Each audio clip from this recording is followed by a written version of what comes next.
Okay, it looks like we are live. John, don't forget to hit record. Did you hit record, John? See, I really just love, yeah, okay. See, he didn't. And now.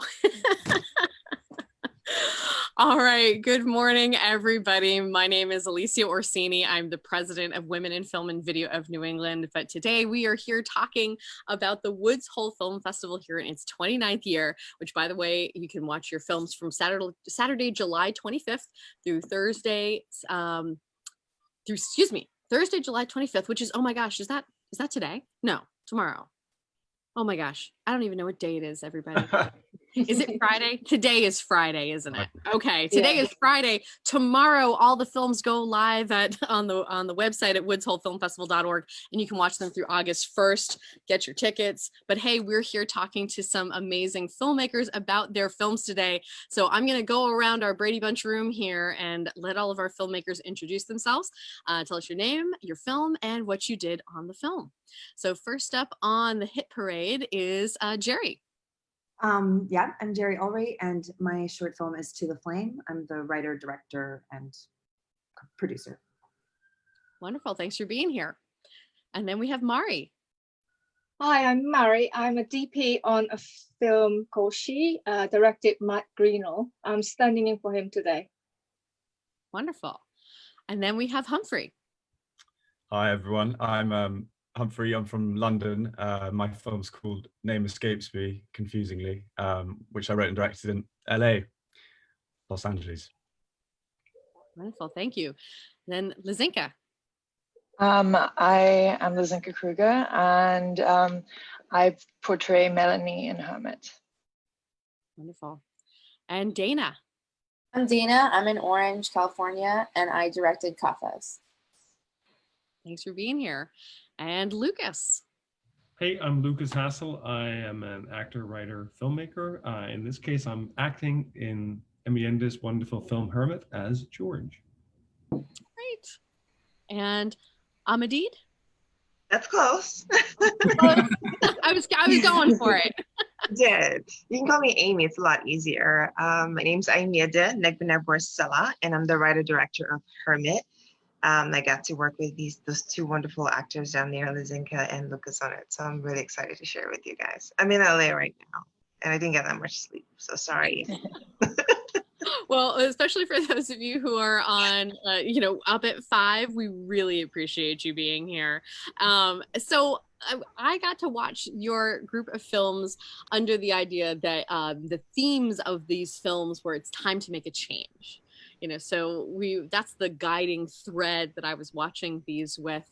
And first I'm going to come to Jerry. Tell us a little bit about your film, The Flame. It has this, I don't want to spoil too many things, but why don't you go ahead and give us the full pitch? And yeah, it's hard to talk about it in too much detail without kind of giving away certain key elements of it. But yeah, it's a relationship film. It's about a woman, Zoe, and she's in love with Paul, and it's this moment in the relationship where it is revealed that they're maybe not right for each other, but also what is she going to do with that, and how do you move forward through it or into something else? And so and it's interesting because the film it opens with all this dancing in the beginning. So how did you, as the writer director, come to this film? Where did this inspiration come from?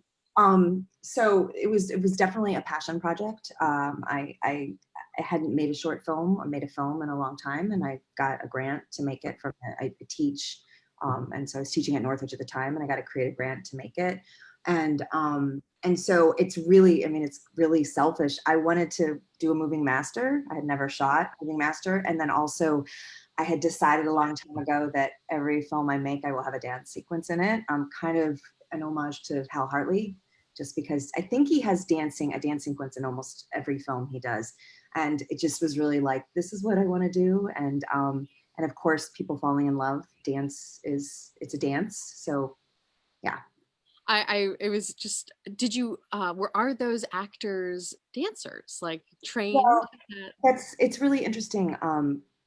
We worked with a choreographer, and it was fascinating to work with her because the intimacy in the film, and there is a sex scene in the film, and we did this, I forget what it was called, but we did not only to choreograph the scene, we also worked to create, and this was before intimacy coordinators were a thing.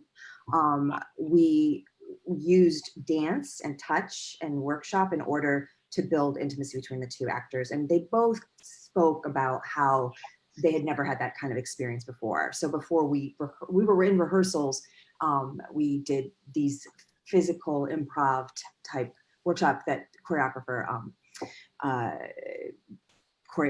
led. And I forget the name of it. She had done some training. It was Israeli. So I'm sorry, I don't know the name of it. Yeah. Well, people will just have to watch the film and research it for themselves.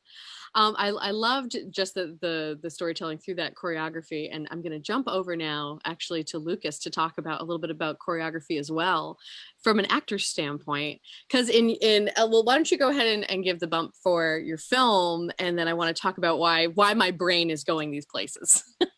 Okay, just to clarify, you're asking me why? I'm just the actor in the film, and I have I'm not a choreographer. No, I know, but this is why I want to ask it to you. So first off, tell us about the film. So the film is Hermit, that Amy, on my screen is right below me, directed and wrote. And it's one of those scripts that when you receive it as an actor, you just like clap your little hands and go, yay, because it is an incredibly layered script. It creates very complex characters. And so in this case, again, without sort of giving too much away, it's basically sort of a take on a relationship and how people relate to one another and then move on, hypothetically, if things don't work out well. And how long do you stay in the ghost of that relationship? And so, you know, Amy is somebody who's, she's a real actor's director. She knows how to talk you through the emotional questions you might have, whether she knows exactly where the beats are, she knows exactly what she wants out of the piece, but she's also flexible in how to get to that emotional state. So it was a real gift to be offered that role. And then of course, to be paired up with someone like Lisenki, who's incredibly talented and somebody who really is in the moment and responds to, she's a great listener as well as a reactor. And so it was just a pleasure all around. So in my mind, I came to you thinking about the choreography because you do get with Lisenki a chance to do that there's some very physical moments there, right, which are not necessarily romantic. Right. Well, I was grateful that Amy knew that was going to be a very big moment and a tricky moment. Right. You know, with two actors coming on a set and you have a very physical scene, it's, you know, fight scenes in film can be very scary for actors because you don't know the partner that you're going to be fighting with. I'm not a stunt man. Usually my partners are not stunt people either. So thankfully, Amy was very sensitive to that and actually had a stunt team on set. And we practiced the particular sort of the big climactic fight very well. And so the last thing you want on a set are injuries or mistakes. And you all know that when actors tend to be fine in rehearsal, and as soon as the camera is on, they sort of lose all control and forget everything they did. So I was very happy that the set felt very safe and that we actually got all those moves down very well, to the point that it was safe, but it still felt improvised. Right. Well, Amy, tell us a little bit about, you know, where you came to with creating and directing this film and writing it, and then how all of that, as it unfolded, it's like we were taken on I was on this twisting, turning journey until like the very last moment of this film. Like you had me and I was like, oh, and you got me. Like, you know, you think you know where it's going and then you got me. But I'd love to hear more from you about your approach to this film. Of course. Yeah. Well, it's not to give too much of it away. It's essentially dealing with grief, I would say. And it's a conversation that came about between my husband and I don't want to give the story, so I'm not going to really tell you what happened, but it was one of those things that we asked each other what we would do if, right? And we couldn't imagine or fathom it, losing each other. So it kind of led to this film, like, okay, if I was in a situation, or if he was in a situation, how would you process it. And a friend of mine had just recently lost his wife too during this process. So all that stuff was just in my head when I wrote the story. But funny enough, when I was writing, after I was done outlining and et cetera, and I started putting the words on the page, Lucas's face came to mind. Sorry, Lucas. I had a picture. I found a picture of a random man who looked very much like Lucas that I just put up, and I started writing, and I put his name underneath it, and I started writing because I didn't want to just put Lucas. And then I asked Lucas if he would do it because I wasn't sure if he would be interested. I ran into him in New York at a reading, I believe, and I was like, oh my God, this is definitely, it is Lucas. And then I changed the pictures, put his face in it. Because I feel like the universe gave me permission now. It's kind of weird to just take a random person's face that and put it. I'm like, okay, I don't know if I have the right to do that. It was this weird thing in my head. But when I ran into him, and I was like, okay, I think this is definite. So I felt comfortable putting this picture up and then writing it. And then I asked him about it. We talked, and he was like, I'll read it. Let me see. And I sent it to him, and he was excited about it. So, and he did this amazing thing. He was like, don't feel like you have to cast me. Like, I won't take it personally if you don't put me in it. I'm like, I didn't tell him this. I literally had a picture up there. I think I'm putting you in it. So we talked about it, and I felt comfortable with Lucas from the get-go. I just knew that I had to figure out how to work with him through the process. That was the only, and then it came, okay, who can play next to Lucas? And then you get. And then I got it. Now, Lizinki came into my life years ago, actually. I want to say it was like within the first couple of years of me being in LA, believe it or not. She worked with me on my short film Utopia, which is another surreal film. It was about a young lesbian woman who ends up in a coma as a result of a hate crime. And she reimagined her existence in a coma. So it was one of those things where you thought you were watching one thing and then you realize you're not watching. I have a habit of doing that. And she auditioned for a role on that film, but then ended up working with me as a PA on the film, which I thought was just such an incredibly mature, I don't know what the word is. It showed character to me. So I knew that I wanted to work with Lizinki again. And to be fair, I auditioned several people for the role before asking Lizinki. I'm sorry, baby girl, before asking Lizinki to audition for it, because I felt like, okay, I needed someone who, Lizinki is a beautiful young actress, and I say actor, but I think I'm supposed to say actress, I don't know, actor who, I needed an actor who I felt like was a bit older, may have had a lot of, I don't know, experience and life experience and whatnot, and I wasn't sure it would be fair to put her in that situation. So I asked her to audition for it eventually, and she did and nailed it. And I was okay, I don't know why I went through all that, but yeah, and I paired the two of them together over a few Zoom calls because she's in LA and Lucas is in New York. We talked about the script. We did a few rehearsals on Zoom before Lucas flew into LA for actual rehearsal and actual practice and actual filming. So that was essentially the logistical step-by-step, process of getting the two of them together. But on set, it literally was a dance between Lucas and Lizinki, and trying to guide that dance, I would say. Borrowing Jerry's dance, I guess, metaphor dance idea, because it is a dance. These two people have to come to an agreement on how to make stuff work. And I felt my job was to essentially give information, give instruction, give direction by giving them space and just coming in and, giving notes here and there. And it worked out.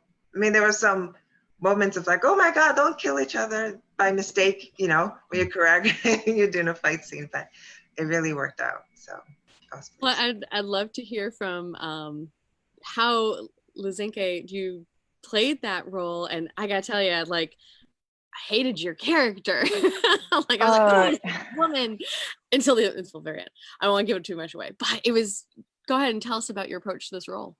It was, honestly, I trusted Amy so much in what she wanted, because when I first read it, I was like, I wasn't sure exactly how to approach it, but I just knew that Amy would, she immediately cleared everything up after the first time I talked to her. And she was like, it's about this, it's like a ebb and flow and a tug and pull. And that is how she spoke about this situation. And I thought yes, it's like, how do you let someone go that you love? Like, you want the best of them, but you're still selfish.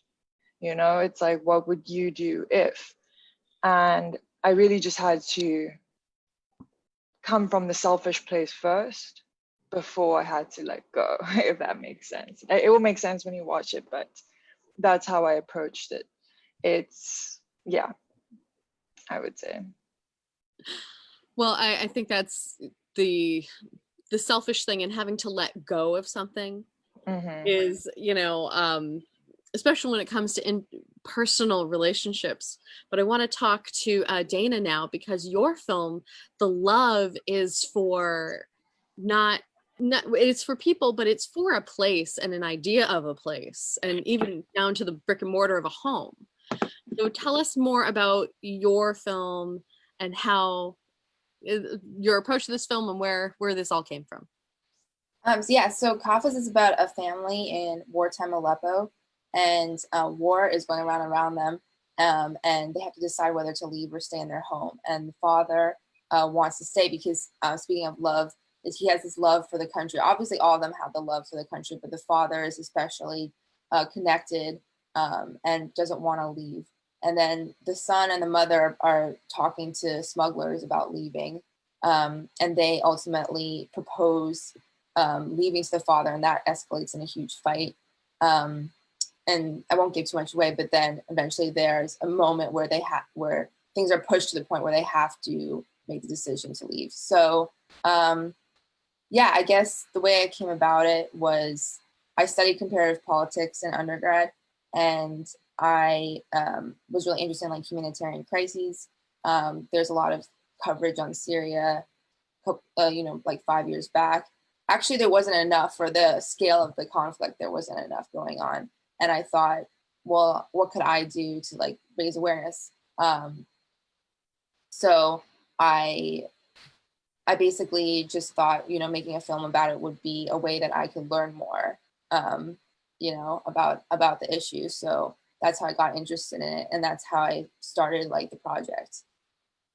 I feel, watching the film, it felt so familiar. There's something very familiar about it, except for the fact that this is a war-torn country and you having that huge question. But there was something so familiar about the family and the conversations around the dinner table. And I feel like that familiarity really spoke to the heightened level of the decision that they had to make. And how did you come to your acting group? How did you find those people to really convey that emotion? Yeah, that was actually, I went into the project like really nervous about finding actors, because I needed to find Syrian actors or Middle Eastern actors who could act as Syrian actors and who also knew Arabic, because the film was shot in Arabic.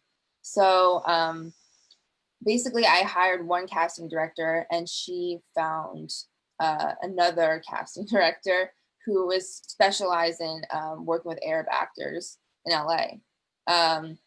So we went through him and we were coordinating back and forth with him. He actually has a good pool of Arab actors. So if anyone's interested in working with Arab actors in LA, he's kind of the casting director to go to. So actually it turned out to be easier than I thought it was, because he was already connected with all these people.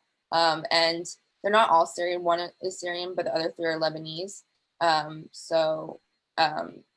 But then they try to work with Syrian accents, and and directing a film in a language that I wasn't, I wasn't familiar with. That was another challenge too. Oh, wow. So, yeah. So you don't speak Syrian or Arabic or? No. Wow. Yeah. Yeah. So that was its own challenge, but we rehearsed in English first, and then so I could get like the beats down, and then they did in Arabic. Wow. Yeah. That's a challenge. Yeah, it was. That's amazing. Because I don't know how you did that. That's really great. It actually turned out to be like, just like the casting, it turned to be smoother than I thought it would be. I was like predicting like a total train wreck, but turned out the actors were really cooperative, and they had their own ideas, and they obviously brought their own ideas into the story because they had the experience and the background, living in the Middle East. So Right. they brought a lot that I couldn't bring to the table. So that was good. Well, that's a lot of the trust in your casting, right? It's like you're finding the vehicle and then you're gonna let it drive. Yeah, for sure. Yeah, no, for sure. I love that. I want to come over and talk to Mari because you had one actress. Yes. And tell us a little bit about the film, and then I love to talk to you more about the cinematography. But tell us about that film. So I think this was the idea that Matt had for a long time, like 12 years ago. He conceived it, but it's more of about a feeling that he had. He was going through at the time. It's about when everything gets, so too much in your life, you just want to get away and want to go to your safe place, or you just feel like you want to be there. And that's the kind of feeling. And it's kind of very high octane, fast paced journey in a way of a person that going through it. And Matt didn't want to shoot it in small number of location because it's a short film. He wanted to do opposite that. So we shot actually in 17 locations in 2.5 days. 2.5 days. Oh yeah. So it was a bit of an epic journey for our own, for ourselves as a crew. So several locations in Manchester where Matt is based, and then we went to trains, and then we went to Lake District. So the whole journey, and I wanted to make that journey in visuals as well. So we were moving more hectic and also, more man-made material. That's what Matt wanted. So everything man-made, then you're encroached in it.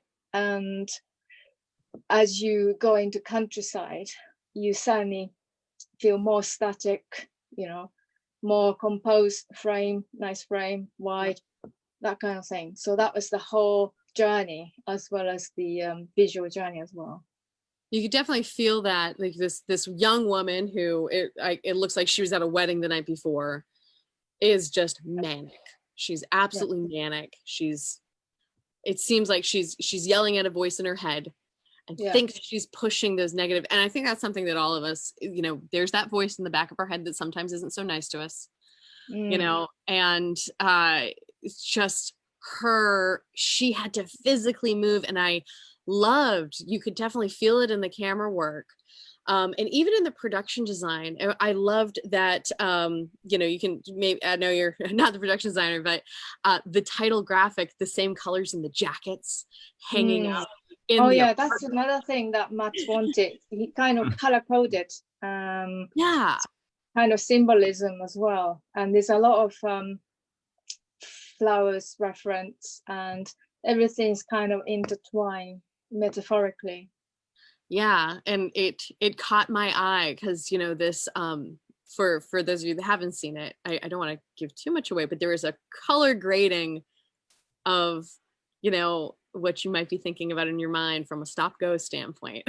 And I loved that it was in the title, and then I saw it again, and she wore it, and then she went someplace that actually even had the colors reflected again, and those huge cinematic moments, but then those close-up shots where you're just letting her face tell the story. Like, talk about letting an actor do it right here. Like, you can't escape. They need to do it right here.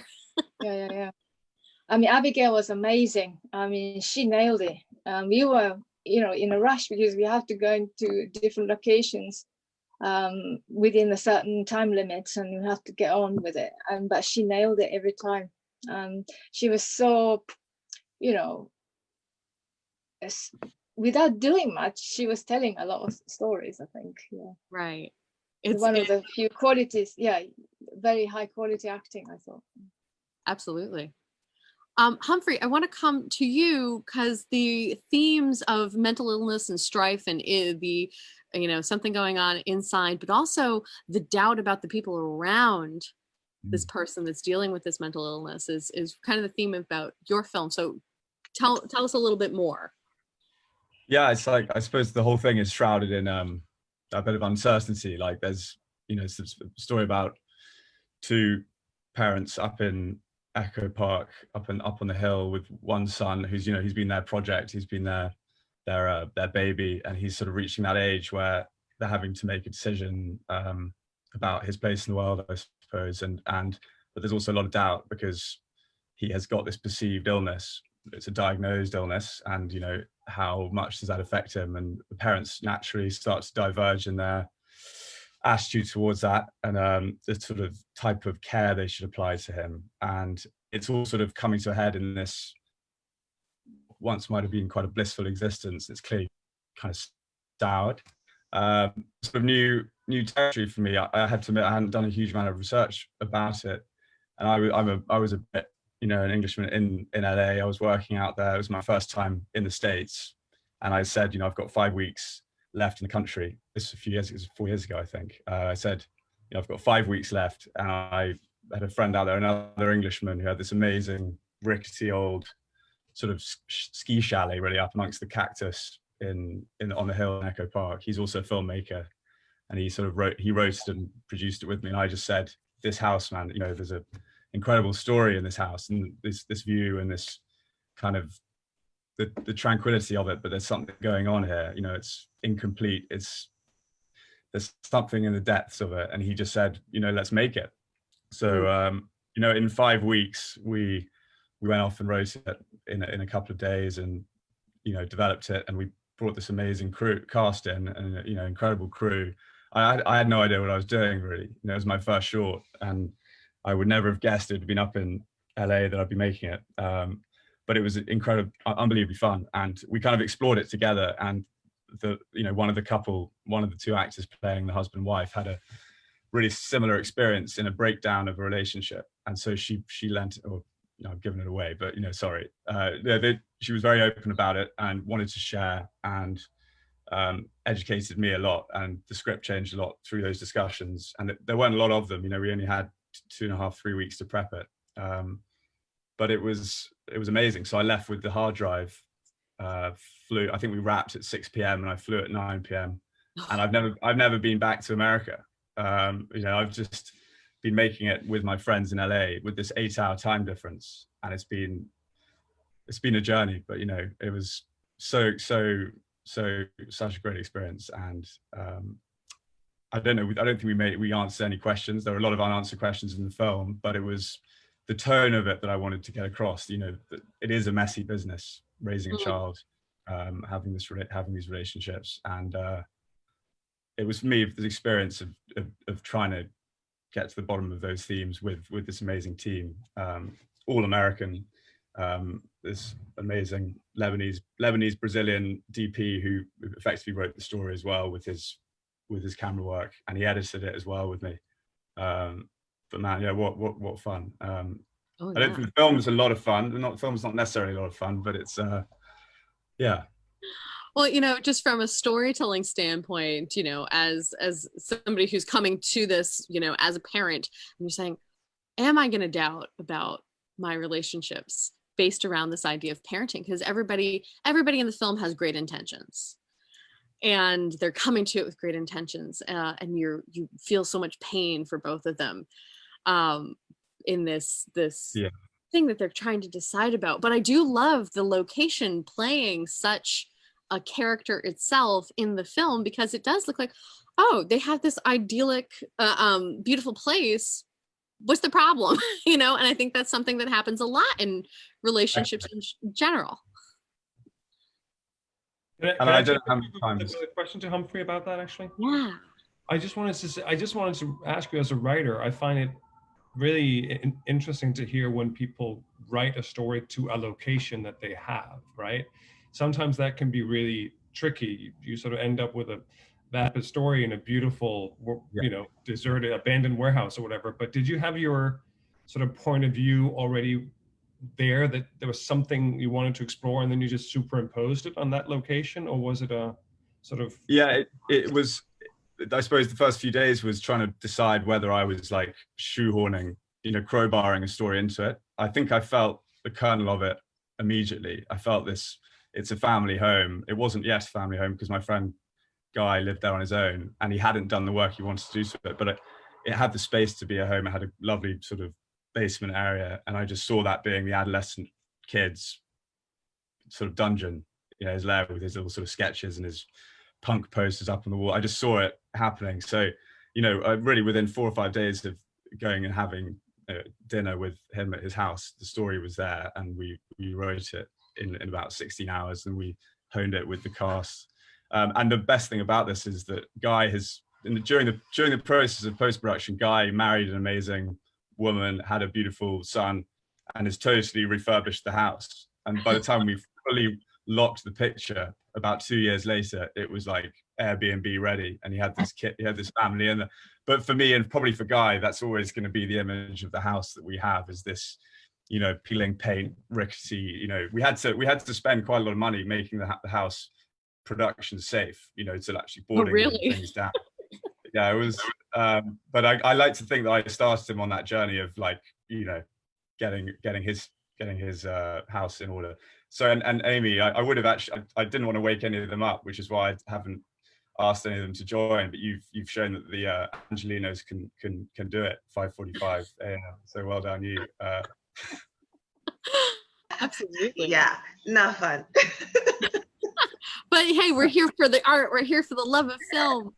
And I want to pivot back to Jerry, because I want to talk about something specific in your film, and that is the character of the moth. Mm-hmm. Yeah. Tell me about. Oh, okay. So first off, from a production design standpoint, a special effects standpoint, talk to me first about that piece of it. It was the most challenging part, because I had an idea of what I wanted it to be, and I think I'm really interested in elements. I think almost every film, and I write fiction as well, and I often like to play a little bit with like something that's a little fluid, and it's point of view of the character, and it's real but it's not quite real, or it's perceived. And so that was the hardest part, because I had it in my head how it had to be, and it really had to be that. And so the first time out, it didn't work, the visual effect element. So I'd never shot with visual effects, never. So it was a wonderful learning curve for me. And so really didn't know it. And it was so low budget. It's not like I had a visual effects coordinator. I mean, it was just me taking pictures, sending it to our first visual effects artist that was working with us. Oh, here's the wall. Where should we put put a piece of tape? What? I had no idea what I was doing. I had people working with me that did, but I was totally like, okay, how are we doing this? And mind you, I made my films prior to this were all on film. Like I've shot, I have 35mm print in my back room. So I'm an analog filmmaker. And this was my first digital film. And that was part of it, because I'm an educator. So I should need to learn how to shoot digitally if I'm teaching my students. So, so yeah, it was hard, the concept of it, but then also the money. Yeah. So I had to change directions, and the amount of money that this stuff takes. I mean, I'm still like in shock about how much, just, what I have like 6 shots, all of like 15 seconds, and how much money that took. Oh yeah. I mean, it's shocking, and but it was a joy. And when you're working with a team of people, and Mike Oakley, who ended up being the one, it was just such a pleasure when we finally got it, but the number of drafts of that moth, I mean, we're talking hundreds, and then the movement, and I mean, it was just, but it had to be right. Like it had to, and I don't know how it reads for folks. I mean, I'm hoping it's playing the way I intended. But I wanted it to have and I'm going to give away, I can't talk about it without giving away a little bit, but I wanted there to be something kind of magical about it, but not like fake. It was just a very hard line to walk. And so. Well, when your other filmmakers in our group here watch it, they can give you feedback. But I have to say, like, there was having put a production designer hat on in a past life, I sat there I'm like, did they paint that moth? Did somebody get in there and paint that moth? Like for real? Like, wait, how did they do that? And, you know, because puppetry being so, you know, coming back into vogue, I was like, did they do that? And then, but I loved them. And the doubt though, the doubt that it's there. Right. Yeah. Which, you know, again, I don't want to get too far Yeah, into it, but yeah. I loved those, you know, those tropes that were playing with this. It's like, you know, I'm the girl that would be at the party with my wine glass looking at the moth. So yeah, I might have been that girl at one point, yeah. but myself. But the thing is that what I love about it, and it's one of those like difficult parts of what we do, there's so much rich potential in this art form, and obviously Hollywood, you know, you look at Hollywood, not just Hollywood, but internationally, everywhere, everyone is tapping into it. But I feel like as an independent filmmaker, as a low budget filmmaker, it's so unfortunate how expensive it is, because there's so many artistic avenues that I would love to explore, but it's so out of reach for us to play with it and maybe even push the boundaries of what can you do as a storyteller and how can you expand. So it's an interesting, it's beautiful and it's wonderful, but it is so expensive.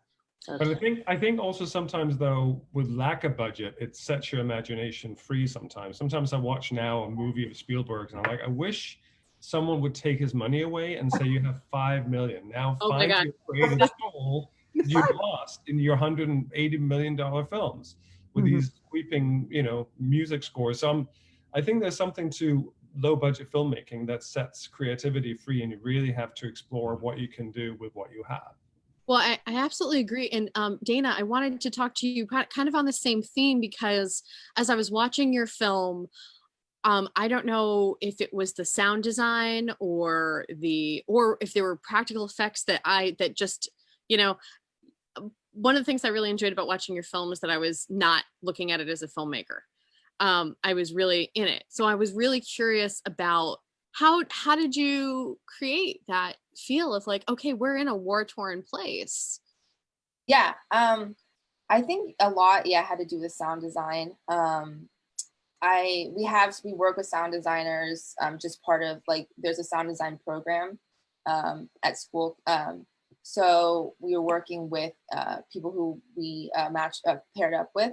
And yeah, me and my sound designer, we talked about kind of the effects of like bombs going outside, gunshots, and she pulled a lot of the sounds. So I was like amazed to see all the sounds that she had and like how she had access to all the sounds. But yeah, it was kind of just going through and thinking about like where can we have sounds like war and what are sounds of war to begin with. Another thing was the production design.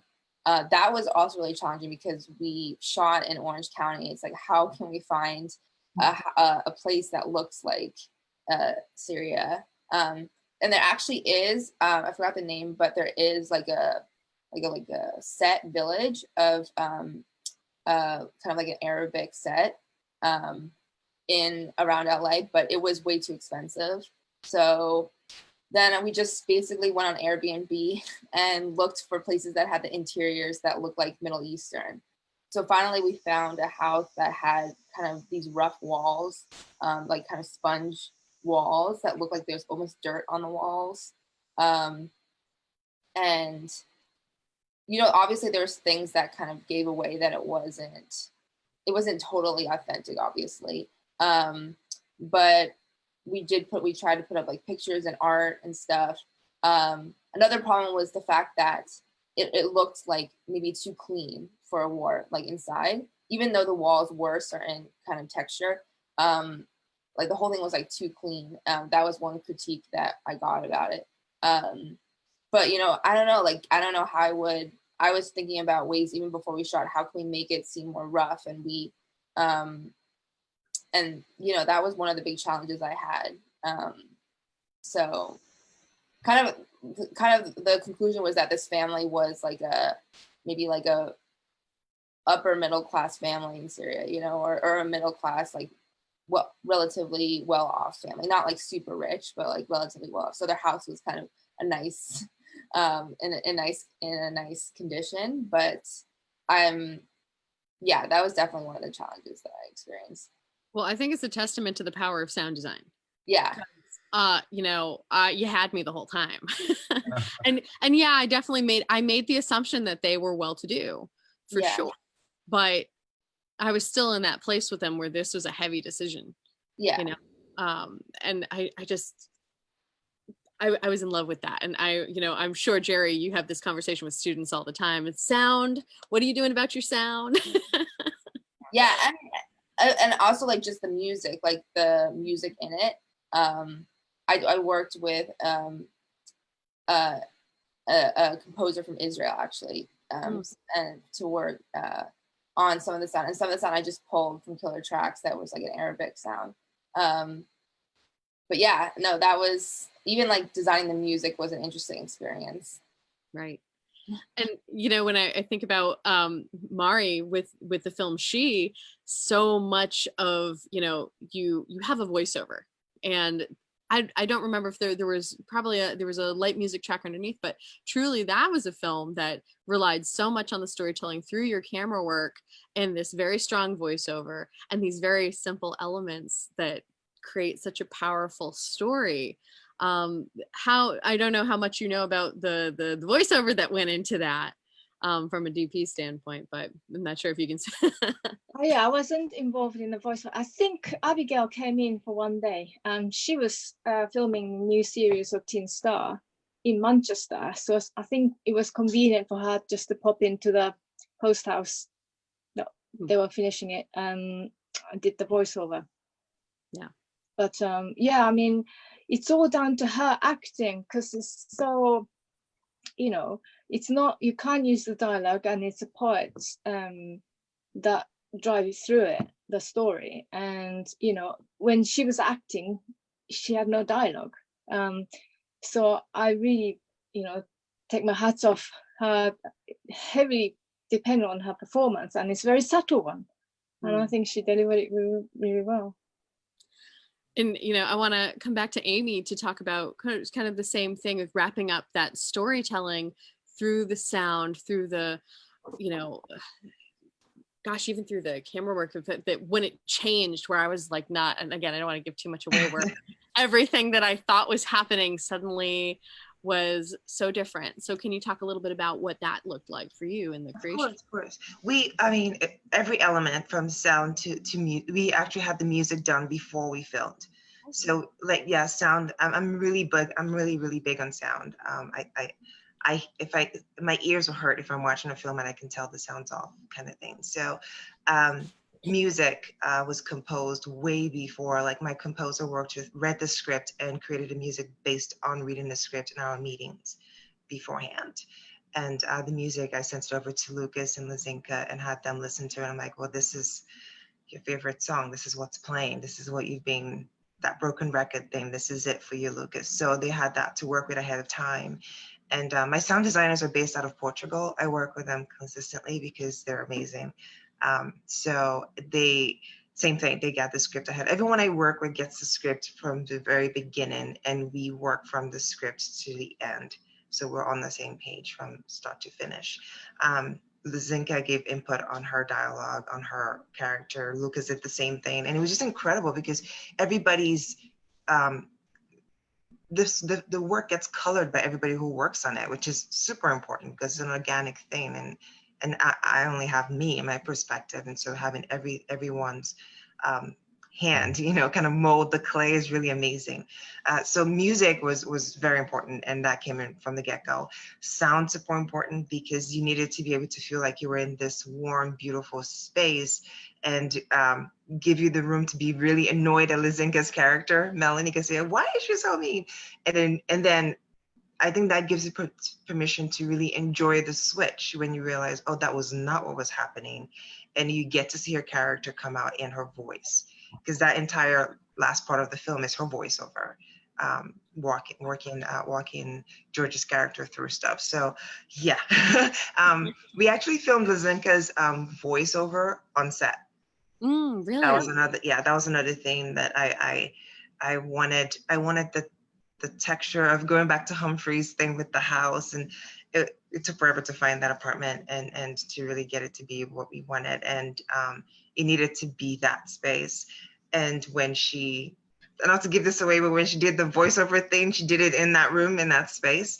And I wanted the tone of the room, the tone of that room. And yes, I could have done the voiceover afterwards and had room tone on it, but I wanted her to actually record the voiceover in that room as if she was saying it there and have that texture in her voiceover at the end. I So think that's great. That's like, oh, that's like the fun filmmaking stuff. Yes, that's great. We have to I can't wrap wait up. to hear it.